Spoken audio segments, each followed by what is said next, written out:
A brief exposition of Daniel chapter 9. The following was a YouTube response I gave to a pastor in Sugarland who I believe is teaching a borderline heresy when it comes to eschatological hermeneutics based upon the premillennial dispensationalist worldview.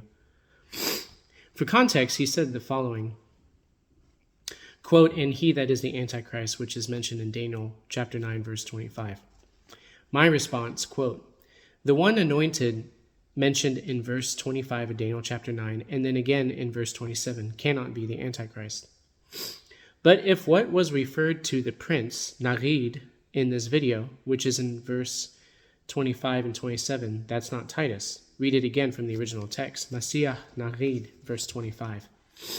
The person, he, being Jesus, the Messiah, is first mentioned in verse 25 and then finally in verse 27. Therefore, the prince mentioned in verse 27 is not the Antichrist as the video states, but Christ himself. The people of the prince in verse 26 could be alluding to Titus, yes, but the larger context is Jesus consummating the sacrifices by the cross prophesied in verse 27, and he shall make atonement for the people in the middle of the week. On another pertinent note, Jeremiah chapter 30, verse 7 through 9 also talks about this time of trouble mentioned in AD 70. But David the king is, quote, David the king is raised up, verse 9, and they, being the context immediate in question, which is Israel, shall have rest, verse 10. Jeremiah chapter 30, verse 10. So what is this rest from? Rest from what? Not just the captivity which Jeremiah was prophesying that would soon take place in the immediate future, but also the destruction which would be finalized in AD 70. Daniel realizes in Daniel chapter 9 at the beginning of the chapter that the 70 years are about to be complete. That's what it says in Daniel chapter 9. Then once the temple is rebuilt, and we should say reconstructed because it was desecrated, but it was not totally destructed until AD 70. That once the temple is rebuilt, the Messiah shall come, and then the final end of the sacrifices and ultimately of Israel itself. Daniel chapter 12.